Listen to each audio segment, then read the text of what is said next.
Kita ke informasi selanjutnya, 11 orang siswa tewas tenggelam dalam kegiatan susur sungai yang diadakan sebuah pesantren di Ciamis, Jawa Barat. Terungkap fakta, kegiatan tersebut digelar tanpa dilengkapi dengan alat keselamatan jiwa.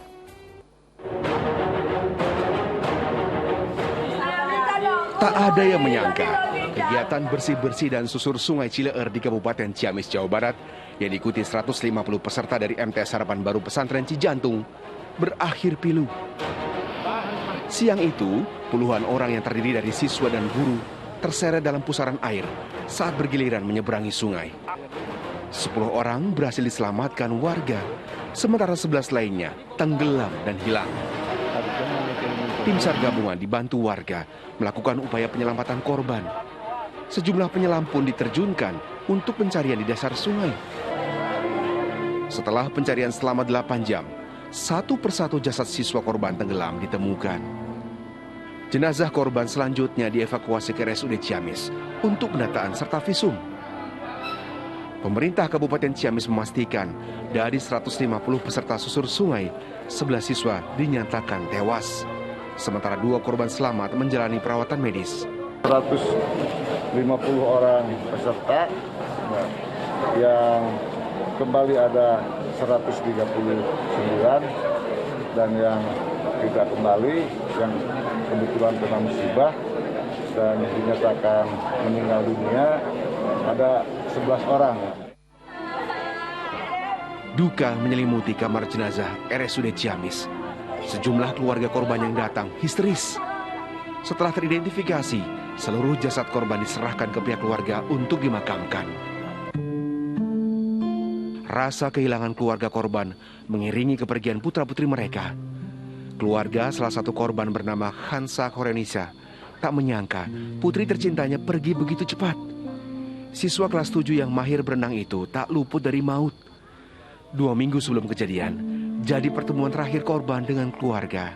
Dari itu grup WA. Grup WA dari banyak yang itu pas pertama lihat nama pas Kansa itu. Terus dicek dibuka ada foto-foto Korban. Ternyata betul anak. Sehari setelah kejadian, aparat Polres Ciamis menggelar olah TKP guna mengumpulkan bukti. Sejumlah saksi pun dihadirkan untuk menceritakan kronologis kejadian. Dari olah TKP terungkap fakta jika tidak ada peralatan keselamatan yang disiapkan guru maupun pendamping dalam kegiatan tersebut. Kami belum menemukan adanya alat-alat yang keselamatan, baik itu pelampung ataupun tali. Informasi yang dari kami terima, mereka pada saat menyeberang ya bergandengan tangan. Sejumlah bukti telah dikumpulkan. Beberapa saksi pun telah diperiksa. Namun polisi masih menyelidiki siapa pihak yang paling bertanggung jawab dalam kegiatan pramuka berujung duka. Eko Setiabudi melaporkan dari Ciamis, Jawa Barat. Ya, kita doakan bersama semoga kejadian memilukan ini tidak lagi terulang dan semoga pihak sekolah ini bisa lebih berhati-hati menentukan tempat yang aman bagi para siswanya. Pak Ustadz, kita sangat menyesali sekali ya mendengar kejadian ini dan pihak sekolah juga mengaku memang karena lalai tidak ada alat keselamatan yang memadai. Kira-kira pelajaran apa saja yang bisa kita ambil dari kejadian ini, Pak Ustadz? Innalillahi wa inna ilaihi raji'un. Setiap apa yang kita lakukan, kita perhatikan 2 hal. Yaitu perhatikan aspek-aspek keselamatan. Yang kedua juga kita terus bermohon dan bermunajat kepada Allah. Apalagi menyusuri sungai. Berkemungkinan terjadi hal-hal yang tidak diinginkan. Karenanya aspek kesehatan, ya proteksi dini, kemudian mencari berbagai cara agar kemudian hal-hal yang tidak diinginkan tidak terjadi, ini menjadi perhatian besar. Kadang-kadang kita merasa insya Allah anak pandai berenang. Belum tentu juga orang yang pandai berenang jika menghadapi ya arus sungai yang deras itu juga sulit. Karenanya bisa jadi kita kurang memperhatikan, kurang mawas diri. Dan mungkin inilah pelajaran yang sangat tiada terhingga. Bahwa kalau Allah menghendaki, tidak ada yang dapat menolak kehendak Allah. Wa ma tasya'un illa ayyasha Allah. Tidak ada yang dikehendaki oleh manusia, melainkan itu adalah kehendak Allah Subhanahu wa Ta'ala. Agar sesuai dengan kehendak Allah, kita dibekali oleh Allah ikhtiar akal, ikhtiar ilmu, ikhtiar, ya, keamanan, keselamatan, dan ini merupakan satu hal yang sangat besar bagi kita pelajarannya. Mudah-mudahan kita sebelum menjalankan aktivitas, persiapan amat sangat penting. Sekaligus juga ini bagus karena untuk mendidik anak sebelum melakukan perjalanan panjang. Ayo anak-anak, kita berdoa kepada Allah. Kita sudah ikhtiar, persiapannya insya Allah sudah baik, tapi kan kita tidak tahu. Karenanya lebih baik kita berdoa semua kepada Allah. Perjalanan ini aman, perjalanan ini mendatangkan manfaat, perjalanan ini insya Allah diselamatkan oleh Allah hingga kita pulang bersama dengan orang tua kita dan keluarga kita semuanya. Amin ya rabbal alamin. Amin ya robbal alamin. Pak Ustadz, ini kan seluruh korban adalah santri.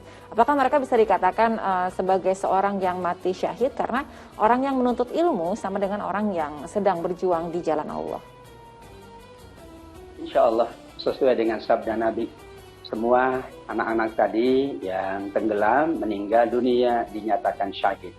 Kenapa? Karena syahid itu adalah seseorang yang melakukan satu aktivitas yang dia tidak tahu bahwa mungkin aktivitas itu bisa membawa kepada kematian dan bukan keinginannya, tapi betul-betul ketentuan Allah. Wanita hamil, ya, kemudian melahirkan, jika meninggal mati syahid. Orang yang tenggelam juga mati syahid, yang kebakaran juga mati syahid. Mereka yang menuntut ilmu, sepanjang perjalanan menuntut ilmu itu, kalau terjadi sesuatu hingga kematiannya, dicatat pula mati syahid. Imam Al-Asfahani mengatakan, orang yang mati syahid itu saat ia meninggal, itu ia melihat malaikat sedang memberikan kabar gembira, wa absyiru bil jannatil lati kuntum tu'adun. Wahai orang-orang yang mati syahid, aku beri kabar gembira kepada kalian dengan surga Allah Subhanahu wa Ta'ala. Doa kita semuanya, siapapun yang meninggal dalam keadaan sakit, wabah, atau bencana, demikian juga mereka, para santri, anak-anak kita yang sedang belajar menuntut ilmu. Mudah-mudahan jika ada yang terjadi kepada mereka sesuatu kecelakaan yang mengakibatkan kematian, kita bersabar dan kita ikhlas. Insya Allah mereka semuanya syahid di jalan Allah Subhanahu wa Ta'ala. Amin ya rabbal alamin. Amin ya robbal alamin.